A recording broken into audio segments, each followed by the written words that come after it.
25 दिसंबर 1991 की वो रात, जब रशिया ने क्रेमलिन पर सोवियत रेड बैनर के अस्त और रशियन ट्राइकलर के उदय को देखने के लिए हर कोई गवाह बना था। जब करोड़ों लोगों ने क्रिसमस की कैंडल से ज्यादा आजादी के दिए जलाए थे। जब दुनिया भर की मीडिया ने एक साथ एक दो नहीं बल्कि पूरे 15 देश बनते देखे थे।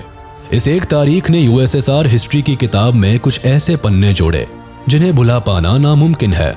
लेकिन यूएसएसआर यूं ही रातों रात नहीं टूटा। कहते हैं ना, बारिश में वही मकान ढहते हैं जिनमें सालों से दरारें पड़ी हो। तो बस यूएसएसआर का भी यही हाल था। 1985 से लेकर 1991 के बीच हुए इंसिडेंट्स ने यूएसएसआर की जड़ों को कमजोर कर दिया था, जिस कारण 1991 के एक आखिरी झटके ने यूएसएसआर को 15 टुकड़ों में बांट दिया। The Soviet leader Mikhail Gorbachev made any public pronouncement on the nuclear disaster at Chernobyl. A day when Mikhail Gorbachev resigned as the president of the Soviet Union. Tonight, the Gorbachev era has at last come to an end. President Gorbachev has resigned. सबसे पहले आपको ये जानना होगा कि आखिर USSR ने कैसे दुनिया में अपना अस्तित्व बनाया, कैसे यूएसएसआर नाम का देश एग्जिस्टेंस में आया। तो बात 1917 की है, जब पूरी दुनिया वर्ल्ड वॉर 1 के लास्ट फेज से गुजर रही थी। At that time October revolution भी अपने चरम पर था। अक्टूबर रेवोल्यूशन को लोग बोल्शेविक रेवोल्यूशन के नाम से भी जानते हैं। इस रेवोल्यूशन को व्लादिमीर लेनिन ने खूब बढ़ चढ़कर लीड किया, जिसमें बोल्शेविक्स ने लेनिन की लीडरशिप में रशियन प्रोविजनल गवर्नमेंट को उखाड़ फेंका। जिसके बाद लेनिन ने 1917 से लेकर 1922 तक अपनी हर मुमकिन कोशिश के साथ सभी सिविल वॉर्स को शांत कराया और लोगों में अपनी एक अलग पहचान बनाई। इस वक्त हर तरफ लेनिन की लीडरशिप की गाथा पूरी दुनिया में गाई जा रही थी। लेनिन ने भी इसका फायदा उठाया और एक नया नेशन सोवियत यूनियन की स्थापना की। 1922 में सोवियत यूनियन यानी यूएसएसआर दुनिया का सबसे बड़ा नेशन बनकर उभरा, जो पूरे 15 देशों से मिलकर बना था, जिसमें Armenia, Azerbaijan, Belorussia, now Belarus, Estonia, Georgia, Kazakhstan, Kirghizia, now Kyrgyzstan, Latvia, Lithuania, Moldavia, now Moldova, Russia, Tajikistan, Turkmenistan, Ukraine and Uzbekistan आते थे। यूएसएसआर को फॉर्म करने के कारण इसके पहले प्रेसिडेंट का ताज भी व्लादिमीर लेनिन को ही पहनाया गया। अब यूएसएसआर के बारे में आगे जानने से पहले आप ये जान ले कि आखिर यूएसएसआर है क्या। यूएसएसआर यानी the union of Soviet socialist republics एक ऐसा देश था जो कि 15 देशों को जोड़कर बनाया गया था, जिसके कारण ये नेशन पूरी दुनिया में सबसे ज्यादा एरिया कवर करता था। देखा जाए तो यूएसएसआर रियल डेमोक्रेसी को फॉलो करने की विचारधारा के साथ जन्मा था, लेकिन वक्त के साथ साथ डेमोक्रेसी कब ऑथोरिटेरियन राज में बदल गई ये किसी को नहीं पता चला। लेनिन का मकसद तो यूएसएसआर के सभी लोगों को एक करना और अपने देश में डेमोक्रेसी लाना था, लेकिन इससे पहले ये इस काम में सफल होते 1924 में इनकी मौत हो गई, जिससे इनका सपना भी इनकी तरह ज्यादा समय तक यूएसएसआर पर राज नहीं कर पाया। लेनिन की मौत के बाद जोसेफ स्टालिन को यूएसएसआर का नया प्रेसिडेंट चुना गया, जिसने डेमोक्रेसी को ऑथोरिटेरियन रूल में कन्वर्ट करने में कोई कसर नहीं छोड़ी। स्टालिन के राज में सिंगल पार्टी सिस्टम आया, जहां केवल कम्युनिस्ट पार्टी को ही यूएसएसआर पर राज करने का अधिकार था, यानी पूरे देश में केवल कम्युनिस्ट पार्टी ही रहेगी। कोई अदर पॉलिटिकल पार्टी बनाने का हक किसी को नहीं था। इस सिस्टम के साथ स्टालिन ने रैपिड इंडस्ट्रियलाइजेशन और फोर्स कलेक्टिवाइजेशन को भी बढ़ावा दिया, जिसने इनकी इकोनॉमिक ग्रोथ में बढ़ावा तो दिया, लेकिन इसके कई कॉन्सिक्वेंसेस भी हुए, जिसमें 1930 की फेमाइन को आज भी याद किया जाता है। इस फेमाइन में मिलियंस ऑफ पीपल की जान गई थी। इन सभी का कारण भी स्टालिन ही था, लेकिन उसे लोगों से कोई फर्क नहीं पड़ता था। वैसे आपको बता दे कि स्टालिन इतिहास के सबसे खतरनाक और क्रूर शासकों में से एक था, जो जनता के साथ साथ अपने लोगों को भी brutal and painful death sentence देने से कभी नहीं चूकता था। इसके ही राज में लोगों ने जीते जी नर्क भोगा, जिसे इसने गुलाग का नाम दिया था। गुलाग एक ऐसी जगह थी जहां लोगों को जबरदस्ती कैद करके काम कराया जाता था। स्टालिन के पूरे राज में इस गुलाग में करीब 18 मिलियन लोगों को बंदी बनाया गया था, जिनमें से आधों को मौत और बाकी बचे हुए लोगों को स्टालिन की मौत के बाद उस नर्क से राहत मिली। स्टालिन के शासन में यूएसएसआर का एक पत्ता भी इसकी मर्जी के बिना नहीं हिलता था। लोगों में इसका इस कदर डर फैल चुका था कि लोग इसके नाम से भी कांपते थे। खैर, स्टालिन ने अपनी मौत यानी 1953 तक यूएसएसआर पर राज किया। इसकी मौत के बाद कम्युनिस्ट पार्टी से ही कई लोग यूएसएसआर के प्रेसिडेंट बने और सभी ने स्टालिन के लक्ष्य कदम को फॉलो किया। यूएसएसआर में 1985 तक सत्ता में कुछ खास बदलाव देखने को नहीं मिले, लेकिन 1985 में मिखाइल गोर्बाचेव यूएसएसआर के प्रेसिडेंट बने, जिन्होंने न केवल सत्ता के नियम और कानून को बदला बल्कि दुनिया की दो सुपर पावर्स के बीच चल रहे कोल्ड वॉर को भी शांत कराया। हालांकि इस कोल्ड वॉर के शांत होने का नतीजा यूएसएसआर का डिवीजन निकला, लेकिन ऐसा नहीं कि यूएसएसआर केवल गोर्बाचेव के कारण टूटा। इसके अलावा भी कई ऐसे कारण थे जिन्होंने यूएसएसआर की जड़ों को कमजोर कर दिया था। तो चलिए पहले उन कारणों को जानते हैं। कोल्ड वॉर दुनिया की एक ऐसी वॉर थी जिसमें बिना किसी बड़े बम धमाके के दो देश आपस में लड़ रहे थे। ये एक साइकोलॉजिकल और ईगो वॉर थी जिसमें सोशलिस्ट यूएसएसआर और कैपिटलिस्ट अमेरिका के बीच दुनिया में ज्यादा बड़ा दिखने की जंग छिड़ गई थी। दोनों ने ही दुनिया में सुपर पावर्स बनने के लिए हर मुमकिन कोशिश की, जिसमें एट लास्ट अमेरिका जीत गया और यूएसएसआर के कई टुकड़े हो गए। यूएसए की जीत और यूएसएसआर का बिखरना कुछ सालों की बात नहीं थी, बल्कि इस कोल्ड वॉर को खत्म होने में पूरे 40 से 45 साल लगे। इस कोल्ड वॉर के चलते दोनों देशों में कई बड़े इतिहास रचे गए जो आज भी याद किए जाते हैं। वैसे इतिहास में रुचि रखने वाले लोग ये सोच रहे होंगे कि जब दोनों देशों ने एक ही पार्टी में रहकर वर्ल्ड वॉर सेकेंड जीती तो आखिर इनमें लड़ाई कैसे हो गई। तो चलिए समझाते हैं। दरअसल वर्ल्ड वॉर सेकेंड के एंड में जब अमेरिका ने जापान के हिरोशिमा और नागासाकी पर एटॉमिक बॉम्ब दागे तो सेकेंड वर्ल्ड वॉर एंड हुआ, जिसके बाद दुनिया में अमेरिका के एटॉमिक बॉम्ब ने ऐसा खौफ जमाया कि लोगों को अमेरिका के नाम से भी डर लगने लगा। लेकिन यूएसएसआर को यह बात अच्छी नहीं लगी। यूएसएसआर पूरे वर्ल्ड वॉर सेकेंड के दौरान लड़ता रहा, लेकिन आखिरी में सारा क्रेडिट अमेरिका ले गया। इसके अलावा दोनों के बीच आइडियोलॉजिकल और पॉलिटिकल राइवलरी ने भी अपने लिए जगह बना ली थी। दोनों ही उस समय दुनिया के सबसे पावरफुल देश थे, जिस कारण कोई भी झुकने के लिए तैयार नहीं था, जिस कारण करीब 40 से 45 साल इन दो बड़े नेशंस के बीच एक ऐसी वॉर हुई जिसकी आंच आज भी अमेरिका और रशिया के बीच देखी जा सकती है। अब एक सवाल यहाँ ये आता है कि जब दोनों के बीच दुश्मनी हो ही गई थी तो वॉर करके इसे खत्म क्यों नहीं किया गया? क्या जरूरत थी इस दुश्मनी को 40 साल तक खींचने की? अब इस सवाल के पीछे भी एक कारण था।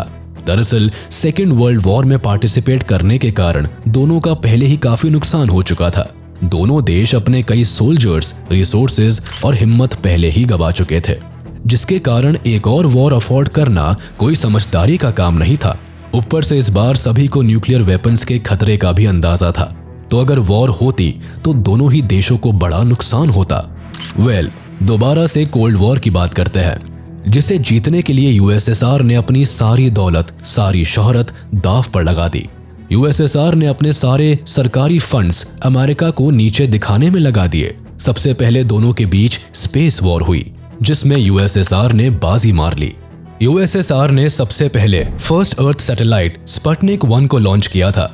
साथ ही यूएसएसआर ही वो पहला नेशन था जिसने 1961 में स्पेस में पहली बार इंसान को भेजा था, जिसे आप यूरी गैगरिन के नाम से जानते हैं।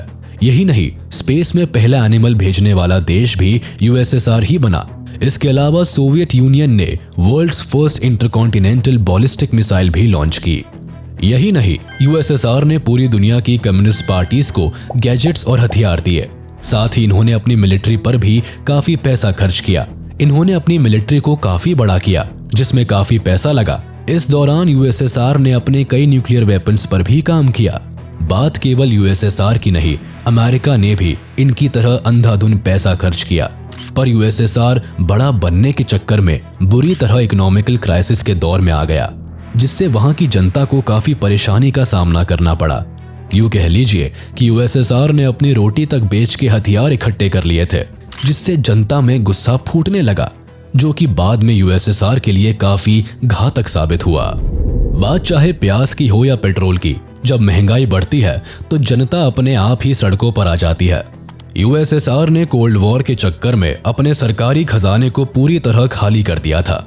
यूएसएसआर ने उस समय अपने लोगों के लिए कुछ नहीं किया, जिससे यहाँ की हालत और खराब होती चली गई। यूएसएसआर की इकोनॉमी साल दर साल घटती ही जा रही थी। कंट्री को काफी भारी लॉस झेलना पड़ रहा था, जिसके मेन रीजंस मिलिट्री पर पानी की तरह पैसा बहाना और स्पेस वॉर में अमेरिका से जंग जीतने के लिए सारा पैसा हवा में उड़ाना आता था। इसके अलावा ईस्टर्न यूरोप और सेंट्रल एशिया में कुछ स्टेट्स ऐसे भी थी जो पूरी तरह से यूएसएसआर पर डिपेंडेंट थी, जिसके कारण यूएसएसआर को इन पर भी पैसा खर्च करना पड़ता था, जिस वजह से इनकी जीडीपी समय के साथ गिरती चली गई। इवन अगर आप इस ग्राफ पर भी नजर डालेंगे तो देखेंगे कि 1985 से पहले यूएसएसआर की जीडीपी लगातार गिरती ही गई। यूएसएसआर बना तो एक डेमोक्रेटिक सोच के साथ था, लेकिन ऑथोरिटेरियन रूल में यहाँ के लोगों को अपनी मर्जी से सांस तक लेने की इजाजत नहीं थी। One nation one party policy के चलते करीब 70 साल तक यहाँ कम्युनिस्ट पार्टी ने रूल किया, जिस कारण पार्टी के ही लोगों ने सरकारी खजाने को चुराना शुरू कर दिया। यानी पार्टी के लोगों ने इतने सालों में जमकर करप्शन किया। साथ ही नेपोटिज्म और लैक ऑफ ट्रांसपेरेंसी भी गवर्नमेंट को वीक करता चला गया। इसके अलावा गोरबचेव की पॉलिसीज के चलते पार्टी के अपने ही लोगों में लड़ाई होने लगी। पार्टी दो हिस्सों में बढ़ती नजर आई, जिससे सरकार एक समय पर आकर इतनी वीक हो गई कि अपने बिखरते हुए यूएसएसआर को नहीं संभाल पाई। लोगों में अब नेशनलिज्म की भावना पनपने लगी थी। इसका एक कारण पड़ोसी देश की प्रोग्रेस और ग्रोथ भी था। लोगों ने जब देखा कि यूरोपियन स्टेट्स तो दिन पर दिन प्रॉस्पेरस होते जा रहे हैं, पर हमारी सरकार हमारे देश को बर्बाद कर रही है, तब यूएसएसआर के लोगों ने भी पीसफुल प्रोटेस्ट शुरू कर दिए। इन प्रोटेस्ट की शुरुआत सबसे पहले बाल्टिक रिपब्लिक्स एस्टोनिया, लैटविया और लिथुएनिया ने की। इसका एक रीजन ये भी था कि वर्ल्ड वॉर 2 के पहले ये देश आजाद थे, लेकिन जब वर्ल्ड वॉर 2 खत्म हुई तो यूएसएसआर ने इन्हें भी जबरन खुद में शामिल कर लिया। अब इन्हें देखकर बाकी यूएसएसआर स्टेट्स ने भी अपनी फ्रीडम की डिमांड की। लोग अब कम्युनिस्ट पार्टी की तानाशाही से परेशान हो गए थे। हाँ, लेकिन यहाँ अभी भी कुछ एशियन कंट्रीज शांत थी, क्योंकि वो पूरी तरह से यूएसएसआर पर डिपेंडेंट थी। पर अब यूएसएसआर की सरकार भी इन सभी प्रोटेस्ट को हल्के में लेने लगी थी, और यही इनकी सबसे बड़ी भूल थी। अब आगे बढ़ने से पहले हम आपको बता दें कि डिसइंटीग्रेशन ऑफ यूएसएसआर केवल कुछ दिनों या महीनों में नहीं हुआ था, बल्कि इसके टूटने के पीछे कई लड़ाइयां और कई कहानियां हैं। यूएसएसआर को 15 देशों में बांटने के लिए पहले एक नहीं बल्कि कई लड़ाइयां लड़ी गई। लोगों ने सड़कों पर उतरकर अपनी मांगें रखी, कई प्रोटेस्ट किए, जिसके कारण पूरे यूएसएसआर में आजादी की मांग तेज हो सकी। प्रोटेस्ट को करने के लिए पूरे यूएसएसआर में जगह जगह पर कई ग्रुप्स बने, जिनमें सबसे पहले हेलसिंकी 86 नाम के ग्रुप ने सोवियत सरकार के सामने अपनी आवाज उठाई। हेलसिंकी 86 को लैटवियन पोर्ट टाउन में जुलाई 1986 को बनाया गया। ये ग्रुप एक एंटी कम्युनिस्ट ग्रुप था, जिन्होंने यूएसएसआर की सरकार के खिलाफ खुलेआम नारेबाजी की, वो भी एक अच्छी खासी संख्या में। इनके प्रोटेस्ट और कॉन्फिडेंस को देख करके ही पूरे यूएसएसआर में लोगों ने सड़कों पर निकलना शुरू कर दिया। 26 दिसंबर 1986 वो तारीख है जब रीगास कैथेड्रल स्क्वायर पर 300 लैटवियन ने इकट्ठा होकर Soviet Russia out, free Latvia के भर भर के नारे लगाए। लोग अपनी फ्रीडम के लिए इस नारे के साथ लेनिन एवेन्यू की ओर बढ़ने लगे। हालांकि लोगों ने फ्रीडम मार्च को देखते हुए सिक्योरिटी फोर्सेस ने इन्हें रोकने की कोशिश भी की, लेकिन तब तक पूरे रशिया में फ्रीडम की आग इस कदर फैल चुकी थी कि इसे रोक पाना मुश्किल था। इवन इस प्रोटेस्ट से पहले भी लोगों ने अपने लेवल पर कई छोटे मोटे प्रोटेस्ट किए थे, पर उन सभी प्रोटेस्ट का रिजल्ट कुछ नहीं निकला और दिसंबर 1986 में कजाकिस्तान में भी राइट्स देखने को मिले, जिसका मेन रीजन कजाकिस्तान के first secretary of the communist party और एक एथनिक कजाक को उनकी गद्दी से हटाना और एक आउटसाइडर को उनकी जगह देना था, जिसके कारण 17 दिसंबर 1986 को 200 से 300 स्टूडेंट्स ने सेंट्रल कमेटी बिल्डिंग के सामने एक डेमोन्स्ट्रेशन स्टार्ट कर दिया। इस प्रोटेस्ट ने देखते ही देखते एक सिविल अनरेस्ट का रूप अपना लिया, जिसके कारण वहां के नॉर्मल सिविलियंस, ट्रूप्स और वॉलंटियर्स में क्लैशेस देखने को मिले। ये क्लैशेस और प्रोटेस्ट करीब 3 दिन तक लगातार चलते रहे। 3 दिन बाद पुलिस सभी प्रोटेस्ट को शांत करा पाई। इन प्रोटेस्ट के बाद तो जगह जगह लोगों का गुस्सा फूटने लगा। जैसे 6 मई 1987 को पैमयाट नाम का एक रशियन ग्रुप मॉस्को में एक अनसैंक्शन डेमोन्स्ट्रेशन करने लगा। ये डेमोन्स्ट्रेशन अच्छे खासे लेवल पर था, जिसके कारण बड़ी बड़ी अथॉरिटीज इन्हें रोक नहीं पाई और सड़कों पर ट्रैफिक लगना शुरू हो गया। इस डेमोन्स्ट्रेशन में भी लोगों ने अपनी डिमांड्स के साथ पब्लिक मार्च करना शुरू किया। इसके बाद 25 जुलाई 1987 को करीब 300 क्राइमीन टैटर्स ने क्रेमलिन वॉल के सामने एक नॉइजी डेमोन्स्ट्रेशन किया जो कि कई घंटों चला। यहाँ भी पुलिस और सोल्जर्स की निगरानी में ही प्रोटेस्ट हुआ। यहाँ प्रोटेस्टर्स ने अपनी डिमांड सबके सामने रखी। अगेन 23 अगस्त 1987 को तीनों बाल्टिक कैपिटल्स ने मिलकर थाउजेंड्स ऑफ नंबर्स में इकट्ठे होकर अपनी आजादी की मांग की और अपना इंडिपेंडेंस सॉन्ग भी गाया। इस भारी भीड़ पर नजर रखने के लिए भी पुलिस वहां लगातार पहरा देती रही, लेकिन इनकी पब्लिक मीटिंग या प्रोटेस्ट में किसी ने दखलंदाजी नहीं की। यही नहीं, इस बार लोगों की संख्या इतनी ज्यादा थी कि प्रेस ने भी इस पूरे प्रोटेस्ट को अच्छे से कवर किया। इससे पहले 14 जून 1987 को करीब 5000 लोगों ने एक साथ इकट्ठा होकर अपनी फ्रीडम की मांग की।